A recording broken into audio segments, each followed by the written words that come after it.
Assalamualaikum dan salam sejahtera. Hari ini saya akan membentangkan inventori gaya pengurusan konflik.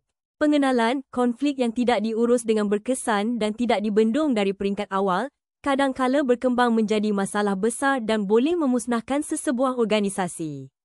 Gaya pengurusan konflik yang dikemukakan Thomas dan Kilman 1976 pula meliputi 5 gaya iaitu persaingan, kolaborasi, kompromi, mengelak dan penyesuaian. Tujuan inventori ini dijalankan bagi mengenal pasti jenis atau gaya pengurusan seseorang dalam mengendalikan konflik. Ia membantu mengenal pasti gaya menguruskan konflik yang dominan dalam diri seseorang.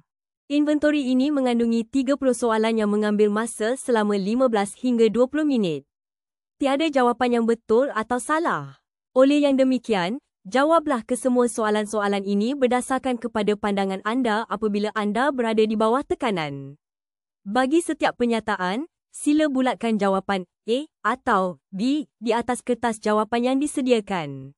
Setelah anda menjawab kesemua 30 soalan, jumlahkan kesemua markah yang anda perolehi di ruangan jumlah yang disediakan. Berdasarkan carta gaya pengurusan konflik dapat dilihat kedudukan mengikut lajur di borang jawapan yang mewakili kategori berikut dan pindahkan markah yang anda perolehi ke atas carta ini bagi melihat gaya pengurusan konflik anda. Bagi interpretasi persaingan merujuk kepada konfrontasi. Ia berdasarkan kepentingan diri sendiri, tidak pentingkan kehendak dan pendapat orang lain. Ciri-ciri individu ini seorang yang amat fokus terhadap kerja dan matlamatnya. Perhubungan antara individu bukan faktor utama, kurang penting. Collaboration. Manakala bekerjasama menitikberatkan win-win situation. Perbincangan dianggap sebagai sumber pertukaran maklumat atau maklum balas. Sangat efektif apabila berhadapan dengan isu yang kompleks. Ciri-ciri individu ini bersikap tidak mengelak iaitu ingin tahu terhadap motif utama dan kehendak pihak lain. Bersikap terbuka untuk bertukar pendapat.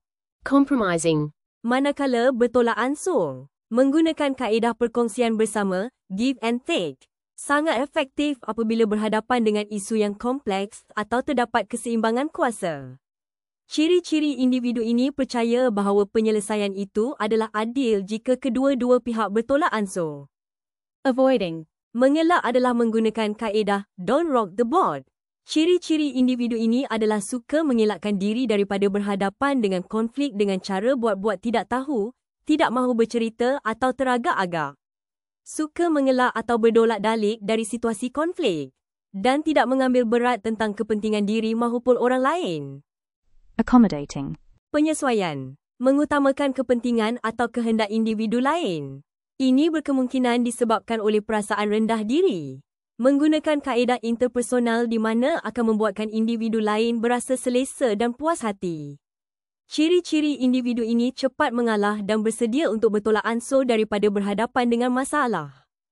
Kesimpulan, inventori ini membantu individu memahami pendekatan semula jadi mereka terhadap konflik, sama ada secara tegas, pasif atau seimbang. Setiap gaya sesuai untuk situasi tertentu. Contohnya, gaya kerjasama lebih sesuai untuk masalah kompleks, manakala pengelakan, avoiding, mungkin berguna untuk konflik kecil. Oleh itu, ia membantu individu membangunkan fleksibiliti dalam menguruskan konflik secara efektif dan harmoni. Terima kasih.